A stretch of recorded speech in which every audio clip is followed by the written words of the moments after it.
So, hello everyone, welcome you back in our ongoing video lecture series in which we are decoding the syllabus of UPSC exam. तो जैसा मैंने अभी तक के अपने सारे वीडियोस के अंदर GS पेपर 1 वेट तो हम अभी तक GS पेपर 1 कंप्लीट कर चुके हैं, अपना सेकंड कंप्लीट हो चुका है, थर्ड कंप्लीट हो चुका है, फोर्थ कंप्लीट हो चुका है। ऐसे हमने अच्छे से देख लिया है। इवन हमने प्रीलिम्स का GS paper 1 and GS paper 2 दोनों ही बहुत अच्छे से डिकोड कर लिया है। अब जो बचा है वो है हमारे लैंग्वेज के पेपर, जो कंपलसरी पेपर होते हैं। एक इंग्लिश का पेपर होता है और एक इंडियन लैंग्वेज का पेपर होता है। ये आपके ऊपर होता है कि आप कौन सी लैंग्वेज चूज़ करते हैं। इंग्लिश का जो पेपर होता है वो तो कंपलसरली सभी को देना पड़ता है, लेकिन जो एक अदर लैंग्वेज होती है, जो मदर टंग होती है, जो इंडियन लैंग्वेज का पेपर होता है, वो आप आपके अकॉर्डिंग चूज़ करते हैं। जनरली बच्चे हिंदी सेलेक्ट करते हैं, लेकिन यदि आप मान लीजिए साउथ इंडिया से हैं तो आप आपकी लैंग्वेज को भी चूज़ करते हैं, जिसमें आपको जस्ट क्वालिफाई करना रहता है। ठीक है, तो आज मैं इन पेपर की स्ट्रैटेजी डिस्कस करने वाली हूँ, क्योंकि ये वाली जो पेपर्स होते हैं ये मोस्ट निगलेक्टेड पेपर्स होते हैं। और आप तब देखेंगे तो आपको पता चलेगा कि इन पेपर्स को भी क्वालिफिकेशन, जैसे सीसेट का पेपर होता है वैसे ही इनको भी क्वालिफाई करना पड़ता है, तभी आपके जो दूसरे पेपर्स हैं वो चेक होते हैं। यदि आपने इन पेपर को अच्छे से क्वालिफाई नहीं कर पाए तो आपके दूसरे पेपर्स भी चेक नहीं होंगे। इसीलिए ये बहुत इंपॉर्टेंट पेपर्स हैं। और आप ये भी समझ लीजिए कि क्योंकि केवल इसके अंदर 75 मार्क्स लाने रहते हैं, लेकिन फिर भी इतने मार्क्स भी बहुत सारे बच्चे स्कोर नहीं कर पाते हैं। तो इन पेपर्स की प्रिपरेशन भी करना काफ़ी ज़रूरी है। ठीक है, तो हम एक एक करके स्टार्ट करते हैं। सबसे पहले मैं आपको बता दूं पैटर्न। तो मैंने जैसे बताया 2 पेपर्स होते हैं कंपलसरी पेपर। एक होता है इंग्लिश का पेपर, एक होता है इंडियन लैंग्वेज।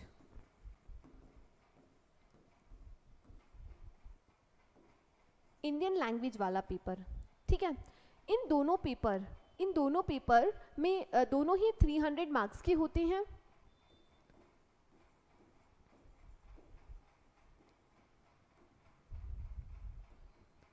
और इसके अंदर आपको 75 मार्क्स लाने रहते हैं क्वालिफाई करने के लिए। दोनों पेपर के अंदर आपको 75 मार्क्स लाने रहते हैं और इसके बाद आपका ये पेपर क्वालिफाई हो जाता है। अब मैं आपको बताऊंगी कि कैसा क्या पैटर्न होता है। ठीक है, हम और आगे अच्छे से डिटेल में डिस्कस करेंगे। अब सबसे पहले जैसा मैंने स्टार्टिंग में ही बता दिया इसका इम्पोर्टेंस, कि इसको क्वालिफाई करेंगे तभी हमारे दूसरे पेपर्स चेक होते हैं। यदि हम इसे क्वालिफाई नहीं कर पाते हैं तो हमारा जो सिलेक्शन है, हमारे जो मेंस के मार्क्स हैं वो नहीं आएंगे और हम लोग आगे प्रोसेस में नहीं जा पाएंगे। और आप देखेंगे कि बहुत सारे ऐसे एस्पिरेंट्स हैं जिनका मेंस इसीलिए नहीं क्वालिफाई हो पाता है क्योंकि वो हिंदी या इंग्लिश के पेपर को क्वालिफाई नहीं कर पाते हैं। तो आप समझिए कि आपको क्वालिफिकेशन करना, इसे क्वालिफाई करना काफ़ी ज़रूरी है। ठीक है, और साथ ही साथ देखें, यदि आप सोचेंगे कि वाई इट इज़ इम्पॉर्टेंट कि इंग्लिश और हिंदी को हमें पढ़ना है यूपीएससी एग्ज़ाम के अंदर, द रीज़न बीइंग क्योंकि आप जहाँ पे भी सर्विस करेंगे या आप जहाँ पे भी जाएंगे तो आपको लोगों की लैंग्वेज में कमांड होनी चाहिए, क्योंकि आपका काम, आपका अल्टीमेट काम क्या है, आपको एज अ सिविल सर्वेंट लोगों की समस्याएं, लोगों की प्रॉब्लम्स को सॉल्व करना है। और यदि आप उसे सॉल्व कर पाएंगे तभी आप एक अच्छे सिविल सर्वेंट के तौर पे उभर पाएंगे।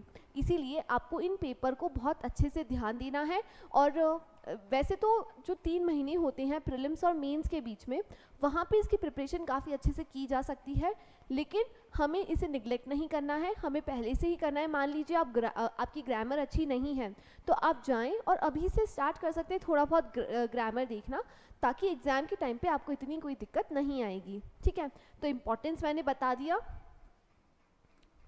नेक्स्ट आता है qualifying papers in Indian language and English. तो देखो, the aim of the paper is to test the candidate's ability to read and understand serious discursive prose and to express the idea clearly and correctly in English and Indian language concerned. The pattern of the question could be broadly as follow: the comprehension of given passage, precis writing, uses and vocabulary and short essays. ठीक है, अभी मैं इसे और अच्छे से बताऊंगी पर आप पहले इतना से समझ लीजिए। ठीक है, सबसे पहले हम स्टार्ट करते हैं इंग्लिश पेपर को।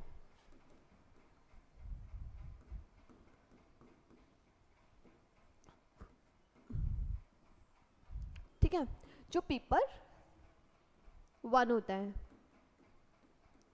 ठीक है, जो इंग्लिश का पेपर होता है वो काफ़ी इजी होता है। यदि आप इंग्लिश मीडियम है आपका और आपने अच्छे से इंग्लिश को पढ़ा है तो यहाँ पे आप इजीली क्वालिफाई कर जाएंगे और आपको इंग्लिश में मुझे ऐसा लगता है कि इंग्लिश में अलग से प्रिपरेशन की ज़रूरत नहीं होती है। लेकिन हाँ, आपको थोड़ा सा पैटर्न पता होना चाहिए। जैसे कि सबसे पहला इसके अंदर आता है ऐसे, जो 100 मार्क्स का होता है। ठीक है, मतलब वो लोग आपको 4 एसेज दे देंगे, 4 टॉपिक्स दे देंगे, आपको उनमें से किसी एक टॉपिक को सिलेक्ट करना है और 600 वर्ड्स में ऐसे लिखना है जिसके लिए आपको 100 मार्क्स मिलते हैं। ठीक है, इतना क्लियर है। सेकंड नंबर पे आता है अनसीन पैसेज, जो कि 60 मार्क्स की होते हैं।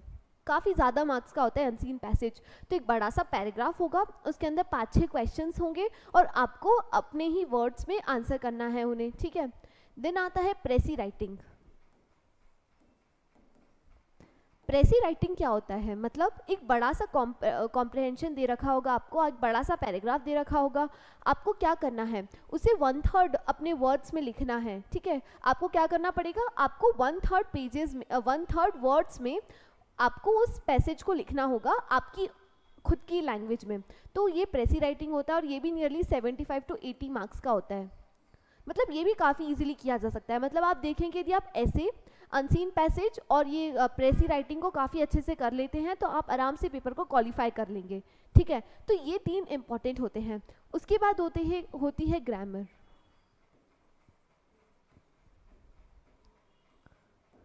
जो नियरली 100 मार्क्स की आती है, शायद 50 to 80 मार्क्स की ग्रामर होती है और ग्रामर भी काफ़ी इजी होती है। मतलब यदि आप यहाँ पे 10 to 20 मार्क्स भी स्कोर कर पाए ना तो भी आप आराम से पेपर क्वालिफाई कर लेंगे। तो मैं आपको यही कहूँगी कि इंग्लिश की जो ग्रामर है उसमें आपको ज़्यादा इनपुट्स नहीं डालने हैं, यहाँ पे इनपुट्स बचा के आपको हिंदी वाले पेपर में लगाना है, क्योंकि जो हिंदी का पेपर होता है वो थोड़ा सा डिफ़िकल्ट साइड पे आता है। तो यदि आप इंग्लिश मीडियम के स्टूडेंट हैं तो प्लीज़ आप इंग्लिश को ज़्यादा ना प्रिपेयर करें। और हाँ, यदि आप हिंदी मीडियम के स्टूडेंट हैं तो नो डाउट आपको यहाँ पे प्रिपरेशन करनी है, क्योंकि उन्हें दिक्कत आती है इंग्लिश के पेपर को क्वालिफाई करने के लिए। साथ ही साथ आपको थोड़ी बहुत अनसीन पैसेज की प्रैक्टिस करनी है, आपको प्रेसी राइटिंग की प्रैक्टिस करनी है और आपको ऐसे राइटिंग की प्रैक्टिस करनी है, क्योंकि ग्रामेटिकल मिस्टेक्स नहीं होनी चाहिए ऐसे के, मतलब तब आप ऐसे लिखते हो। ठीक है, तो इस तरह से आपका इंग्लिश का पेपर होता है और ये सेकेंड स्लॉट में होता है। मतलब सुबह हिंदी का पेपर, हिंदी या जो भी आपकी लैंग्वेज है उसका पेपर होगा और सेकेंड स्लॉट के अंदर इंग्लिश का पेपर होगा। तो ये इजीली मतलब बच्चों का 2 से ढाई घंटे में पेपर आराम से कंप्लीट हो जाता है। बस ध्यान हमें ये रखना है कि जो प्रेसी राइटिंग होता है और अनसीन पैसेज होता है इसे हमें अपने खुद के वर्ड्स में लिखना रहता है। यदि हम as it is copy paste करेंगे पैसेज से तो शायद हमें इतने मार्क्स नहीं मिलेंगे। तो प्लीज़ आप ये ध्यान रखें कि यहाँ पे आप अपनी लैंग्वेज का यूज़ करें। साथ ही साथ आप तब देखेंगे कि जो यूपीएससी है वो सारे आंसर्स के अंदर, इन सारे क्वेश्चंस के आंसर्स में आपको लिमिटेड स्पेस देती है। जैसे यदि अनसीन पैसेज की बात करूं तो मान लीजिए यहाँ पे क्वेश्चन लिखा है, केवल आपको आधा पेज मिलेगा, आपको आधे पेज के अंदर अपने खुद के वर्ड्स पे उसका आंसर लिखना है। तो इस तरह से हो जाएगा। साथ ही साथ जो प्रेसी राइटिंग होती है उसके अंदर आपको क्या होता है मैं आपको बताती हूँ। उसके अंदर सपोज ये पेपर है, ठीक है, ये पेज है, वहाँ पे ना ये आपको ब्लॉग्स बना के देंगी, यूपीएससी से ब्लॉग्स बना के देती है पेपर में। और आपको मतलब ये ब्लॉग्स भी ना एकदम काउंटर 1/3 ही उस पैसेज के जितने मिलते हैं और आपको एक ब्लॉग के अंदर एक वर्ड लिखना है। ठीक है, तो इस तरह से आपको एकदम काउंट 1/3 मतलब 1/3 में ही आपको रिड्यूस करना है उस पैसेज को। उससे कम में कर सकती हो लेकिन इससे ज़्यादा एक्सीड नहीं होना चाहिए, क्योंकि फिर आपके मार्क्स कटते हैं। तो ये पैटर्न होता है, इसे ध्यान रखना है। ठीक है, तो इस तरह से आप आराम से आपके इंग्लिश के पेपर को क्वालिफाई कर लेंगे। नेक्स्ट आता है इंडियन लैंग्वेज। इंडियन लैंग्वेज का पेपर, ठीक है, जिसके अंदर क्या क्या होगा सबसे पहले मैं बता दूं। मैं यदि हिंदी, क्योंकि मेरा हिंदी था तो मैं आपको हिंदी का बता सकती हूँ और सेम ही पैटर्न दूसरे लैंग्वेजेस में भी फॉलो होता है। तो सबसे पहले इसके अंदर एक आता है निबंध। इसके अंदर भी ऐसे आएगा, ठीक है, ऐसे आता है जो 100 मार्क्स का होता है, ठीक है। फिर इसके अंदर भी आपको अनसीन पैसेज करना रहता है, ठीक है। सबसे पहले क्या आएगा, ऐसे आएगा जो 100 मार्क्स का होगा, ठीक है। इसमें भी वही 4 एसेज होते हैं, उसमें से आपको एक सिलेक्ट करना रहता है। सेकंड नंबर पे होता है अनसीन पैसेज, ठीक है। थर्ड नंबर पे होता है हमारा प्रेसी राइटिंग, ठीक है, प्रेसी राइटिंग होगा। फिर यहाँ पे जो अदर एस्पेक्ट ऐड होता है वो है हमारा ट्रांसलेशन, ट्रांसलेशन वाला पार्ट, जिसके अंदर 2 पैसेजेस आएंगे। एक आपको हिंदी में पैसेज दिया होगा और आपको उसे इंग्लिश में कन्वर्ट करना है, और एक इंग्लिश में पैसेज दिया होगा, आपको हिंदी में कन्वर्ट करना है। ये 20-20 मार्क्स के आते हैं,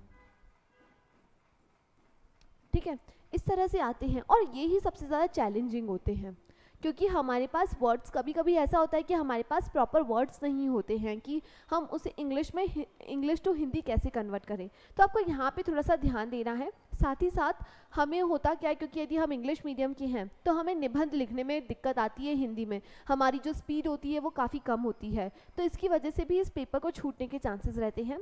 तो हिंदी के पेपर में आपको स्पीड मैटर करेगी, आपको अच्छे से स्पीड में लिखना है पेपर को, तभी आपका पेपर कंप्लीट हो पाएगा। एंड 4th नंबर पे होता है ग्रामर या व्याकरण, जो 40 मार्क्स का होता है, जिसके अंदर मुहावरे होंगे, है ना, पर्यायवाची होंगे, पर्यायवाची वर्ड्स होते हैं। फिर उसके बाद शुद्ध करना रहता है हमें, अशुद्ध शब्द को, अशुद्ध सेंटेंसेस को हमें शुद्ध सेंटेंस में लिखना रहता है। और एक और चीज़ होती है, मुझे एग्जैक्टली वो आता है, क्या बोलते हैं, अनेकार्थी, विलोम या अनेकार्थी, अनेकार्थी शब्द, ठीक है। तो अनेकार्थी शब्द आते हैं। तो इस तरह से कुछ कुछ चीज़ें आती हैं 10-10 मार्क्स की, और बहुत इजीली इसे किया जा सकता है। मतलब मैं बोल रही हूँ ना, 40 मार्क्स में से आप आराम से यहाँ पे 20 मार्क्स स्कोर कर लेंगे, काफ़ी इजी सा होता है। तो यहाँ पे आपको दिक्कत नहीं आएगी। आपको सबसे ज़्यादा दिक्कत यहाँ पे आएगी, आपको ऐसे लिखने में आएगी, क्योंकि कभी कभी हम क्या करते हैं, हम लोग मात्राओं की मिस्टेक कर देते हैं। तो इस चीज़ से हमें बचना है। और इस तरह से आपका ये जो इंडियन लैंग्वेज का पेपर है वो कंप्लीट हो जाएगा। और इसमें जैसे मैंने आपको स्टार्टिंग में ही बोला कि आप कोशिश करें कि आपकी स्पीड ज़्यादा हो, ठीक है। आप निबंध पहले से ही लिख के देख लें और निबंध थोड़ी सी प्रैक्टिस कर लें हिंदी के, ताकि आप ग्रामेटिकल मिस्टेक्स ना करें, ठीक है। तो इस तरह से आप आराम से 75 मार्क्स स्कोर कर पाएंगे।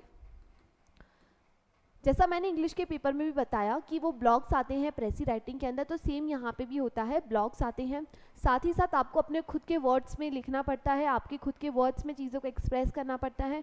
यदि आप as it is copy paste करेंगे तो आपको ज़्यादा मार्क्स नहीं मिलने वाले हैं। तो ये चीज़ का आप ध्यान रखें। और इस तरह से अब आती है सोर्सेज कि हम कहाँ से पढ़ें। तो मैं आपको यही बोलूँगी कि आप PYQs देख लीजिए।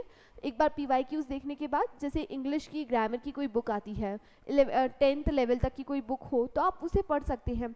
साथ ही साथ दृष्टि की बुक आती है हिंदी मीडियम की, है ना, तो आप उसे देख सकते हैं। वहाँ पे आपको सारी चीज़ें एक जगह पे मिल जाएंगी। और मुहावरे देखना है तो मुहावरे वही 10th लेवल तक की कोई भी ग्रामर की बुक है तो आप वहाँ से भी पढ़ सकते हैं।